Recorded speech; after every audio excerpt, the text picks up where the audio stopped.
Selamat pagi bosku, jumpa kembali bersama saya Cecilia dari Pilar Mas Investindo Sekuritas. Touch your heart, touch your profit. Bosku, pemerintah akhirnya memakai hotel untuk tempat isolasi pasien positif virus corona tanpa gejala atau OTG, maupun gejala ringan dan tenaga kesehatan. Menparekraf Wisnu Tama mengatakan hotel yang dijadikan tempat isolasi tidak diizinkan untuk menerima tamu. Sejauh ini sudah ada beberapa hotel yang siap dijadikan tempat isolasi, mulai dari Ibis, Mercure, hingga Novotel. Nantinya, hotel-hotel ini akan difasilitasi oleh ambulans dan tenaga kesehatan. Bagaimana nih menurut bosku mengenai kebijakan ini? Nah, seperti biasa kita akan mulai saja nih market review kita hari ini, Jumat 18 September 2020 dengan episode Rabu. Maka dari itu, jangan kemana-mana ya bosku, tetap di channel Pilar Mas Investindo Sekuritas. Touch your heart, touch your profit. Pionir Sekuritas Channel di Indonesia.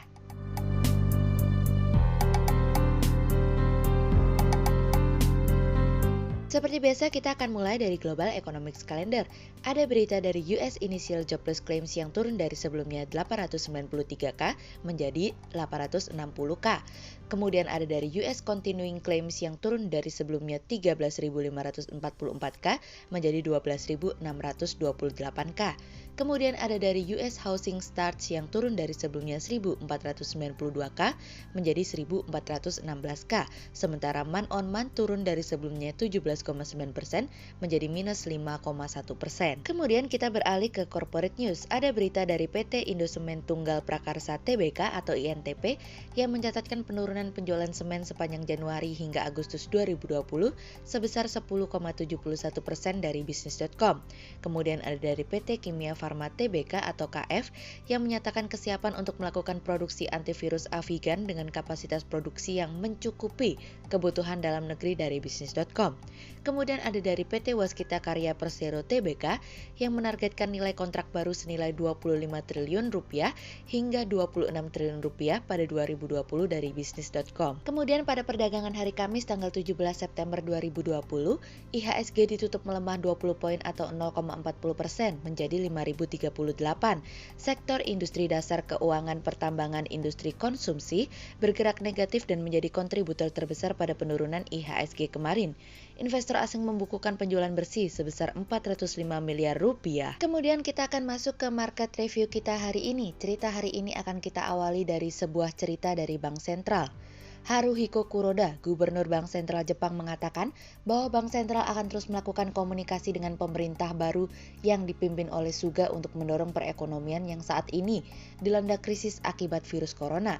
Kuroda berbicara kepada para wartawan pada hari Kamis kemarin, yang dimana Kuroda kembali berusaha untuk memberikan keyakinan kepada pelaku pasar dan investor bahwa Bank Sentral Jepang akan terus melonggarkan kebijakannya untuk mendorong perekonomian serta mengejar target inflasi 2%.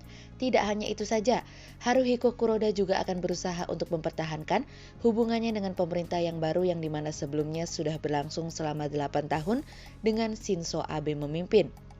Keputusan Bank Sentral Jepang dan komentar Kuroda memberikan pesan kuat bahwa perubahan minim terjadi untuk saat ini karena wabah masih terus menyelimuti perekonomian Jepang. Mimpi Suga untuk melakukan reformasi struktural mendapatkan dukungan penuh dari Bank of Japan dengan menyiapkan jaring pengaman melalui pelonggaran moneter. Dalam pertemuannya kemarin, Bank of Japan juga menaikkan penilaiannya terhadap perekonomian yang dimana mulai mengalami peningkatan dengan aktivitas yang dilanjutkan secara bertahap meskipun laju perbaikan masih dalam kecepatan yang moderat karena perekonomian masih terus harus berjibaku dengan wabah virus corona. Terkait dengan pernyataan The Fed yang tidak akan menaikkan tingkat suku bunga hingga 2023, ternyata mendapatkan sambutan yang sama dari Bank of Japan, yang dimana mereka juga tidak akan menaikkan tingkat suku bunga hingga tahun yang sama dengan The Fed yaitu 2023. Pada akhirnya Bank Sentral Indonesia tidak mengubah tingkat suku bunga acuannya. Para pembuat kebijakan masih terus berusaha untuk menyeimbangkan antara pemberian stimulus dengan resiko pelemahan rupiah lebih lanjut yang dimana sudah mengalami penurunan sebanyak 6,6% tahun ini terhadap dolar. Bapak Peri Warjio mengatakan bahwa Bank Indonesia telah mengadopsi setiap bauran kebijakan yang ada untuk membuat sinergi dan koordinasi dengan pemerintah untuk mendukung pemulihan perekonomian. Kebijakan moneter harus tetap kredibel, efektif, dan independen. Hal tersebut disampaikan oleh Bapak Peri dalam pernyataannya kemarin. Meskipun tidak menurunkan tingkat suku bunga, namun Bank Sentral Indonesia telah menurunkan persyaratan terkait dengan rasio cadangan bagi bank untuk dapat meningkatkan penyaluran kredit dan mulai membeli obligasi secara langsung dari pemerintah untuk membiayai pelebaran defisit anggaran. Kondisi likuiditas masih mencukupi, namun ekspansi moneter terhambat di sektor perbankan.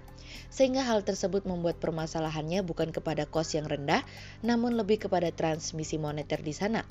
Namun seiring dengan inflasi yang terkendali dan apabila ternyata rupiah juga mampu menguat bergerak stabil, maka tidak menutup kemungkinan bahwa Bank Indonesia akan melanjutkan penurunan tingkat suku bunga dalam beberapa bulan mendatang. Sejauh ini Bank Indonesia sudah membeli obligasi secara langsung dari pemerintah dengan nilai 99,08 triliun rupiah atau 6,7 miliar dolar dari sekitar 27 miliar dolar yang dijaminkan untuk dibeli. Yang menarik adalah bahwa Bank Sentral Indonesia siap untuk menjadi standby buyer untuk obligasi pemerintah tahun depan apabila diperlukan untuk mendorong perekonomian. Tidak hanya itu saja bosku, persyaratan rasio cadangan yang lebih longgar akan diberikan kepada usaha mikro, kecil, dan menengah dan akan diperpanjang hingga bulan Juni 2021. Tentu, hal tersebut memberikan kabar yang lebih baik kalau kita bandingkan dengan Bank Sentral The Fed dan Bank Sentral Jepang, namun tentu harapannya adalah bahwa apabila tidak adanya pemangkasan tingkat suku bunga, maka diharapkan Bank Indonesia dapat memberikan kebijakan-kebijakan non-moneter yang dapat mendorong stimulus perekonomian lebih banyak lagi. Kemudian cerita selanjutnya datang dari sebuah ramalan dari OECD. Menjelang akhir tahun, beberapa ekonom maupun lembaga analisa mulai masif memberikan pandangannya terhadap perekonomian dunia. Kali ini Organisasi Kerjasama dan Pembangunan Ekonomi OECD memproyeksikan ekonomi global hanya akan turun sebesar 4,5% tahun ini, sebelum tumbuh sebesar 5% pada tahun 2021. Perkiraan tersebut sebenarnya jauh lebih baik dibandingkan dengan outlook ekonomi OECD bulan Juni, yakni minus 6%. Kepala Ekonom OECD Lawrence Boone mengatakan dunia sedang menghadapi krisis kesehatan yang akut dan perlambatan ekonomi paling dramatis sejak Perang Dunia Kedua. Di sisi lain, jika ancaman pandemi virus corona memudar lebih cepat dari yang diharapkan, peningkatan kepercayaan bisnis dan konsumen dapat meningkatkan aktivitas global secara tajam pada tahun 2021. Namun, jika virus yang lebih kuat muncul yang mengakibatkan penguncian yang lebih ketat, kondisi tersebut dapat memangkas 2 hingga 3% dari pertumbuhan global pada tahun 2021. Kami melihat saat ini fokusnya berada pada pembuat kebijakan dari setiap negara. Hal ini sehubungan dengan rencana pemulihan yang benar-benar berkelanjutan dan dapat menghidupkan kembali ekonomi serta menghasilkan investasi dengan dukungan dari ekonomi digital yang saat ini sangat dibutuhkan baik oleh perusahaan kecil maupun menengah, serta dalam infrastruktur ramah lingkungan, transportasi, dan perumahan. Sehingga berdasarkan technical analisa, kami melihat saat ini IHSG memiliki peluang bergerak menguat namun terbatas dan ditradingkan pada level 5010 hingga 5121. Saat ini pasar masih dalam keadaan rapuh sehingga masih ada peluang yang lebih besar untuk terkoreksi. Tetap hati-hati, cermati setiap sentimen yang ada, hit dan run menjadi pilihan. Berikut stock watch pilar emas hari ini ya bosku. Yang pertama ada dari BMRI, kemudian yang kedua ada dari BBCA, dan yang ketiga ada dari UNVR. Berikut dua saham yang kami analisa hari ini ya bosku. Yang pertama ada dari PSAB atau PT G Resources Asia Pasifik Tbk yang mencatatkan penurunan penjualan sebesar 2,66% year on year menjadi 118,60 juta US dollar di semester 1 2020. Turunnya penjualan perusahaan berdampak pada kinerja perusahaan.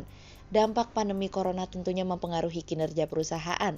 Kebijakan PSBB turut memaksa perusahaan melakukan aktivitas operasional, sehingga berdampak pada kendala dalam urusan logistik dan proses pemurnian emas milik perusahaan, begitu juga tambang yang dimiliki perusahaan di Malaysia yang sama memberlakukan lockdown wilayah sehingga tidak dapat beroperasi.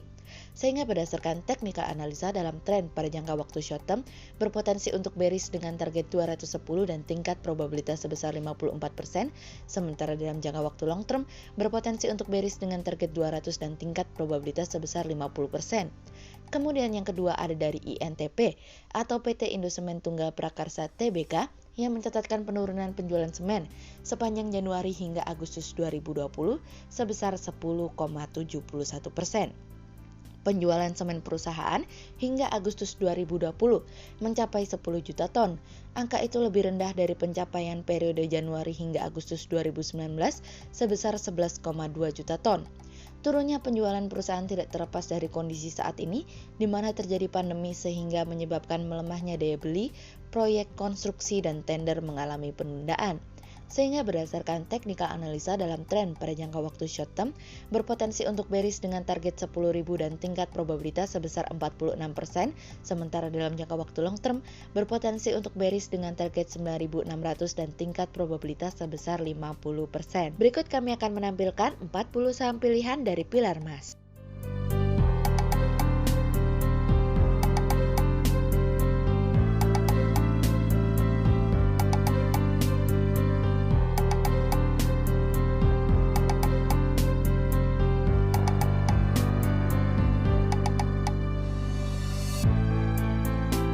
Sekian untuk review market kita kali ini ya Bosku. Untuk info lebih lengkapnya, Bosku bisa download PDF dengan klik link di bawah video ini, atau bisa juga langsung akses ke website kami di www.pilarmas-investindo.co.id.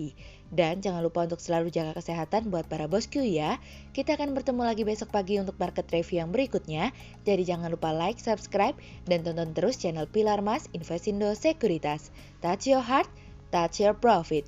Pionir Sekuritas Channel di Indonesia.